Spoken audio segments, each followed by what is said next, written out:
Do you know me?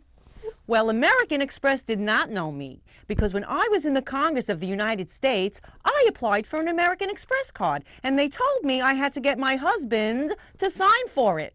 So I called my husband. I said, Martin, American Express says you have to sign for my card.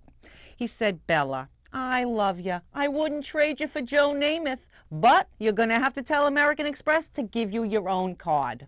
So, in the Congress of the United States, we passed the Equal Credit Law so women could get their own credits. And that is what Bella Abzug really said in a fake American Express commercial. She was 50 years old. But I must show you the latest draft of the 14th Amendment that Congressman Owen sent over yesterday, directly addressed to us, Susan B. Anthony and Elizabeth Cady Stanton, saying for the first time, Susan dearest, we women are not considered citizens. And ain't I a woman? I have borne children and seen most all sold into slavery. And when I cried out a mother's grief, none but Jesus heard me. And ain't I a woman? Katie Couric has Eleanor Roosevelt in part to thank for her career. Yeah, when Eleanor Roosevelt was the First Lady, she had a press conference, and she was the first Lady to do that. So when she did, she found out that there needed to be a female reporter in the room. So she starts having weekly women-only press conferences. And the news organizations, they had to scramble like crazy to hire all these female journalists. Isn't that great? May it please your honor, Susan B. Anthony addressing the court. And I shall not pay $1 of your unjust claim. Resistance to tyranny is obedience to God.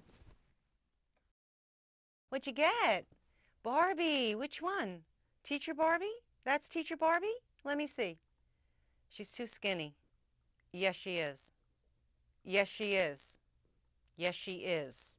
Look at that hair. Shirley Chisholm, first black congresswoman. First Democrat with a pair of ovaries to run for president. Of my two handicaps, she said, being a woman put more obstacles in my path than being black.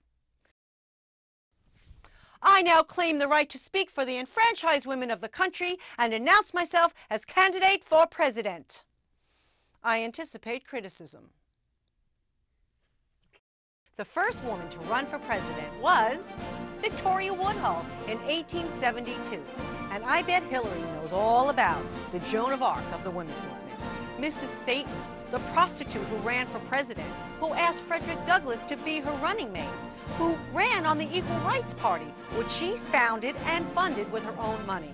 Victoria Woodhull, who spent Election Day in jail. Oh, your Women's History Report? Well, why didn't you say so? Who are you doing it on? No way. You are not doing it on Share.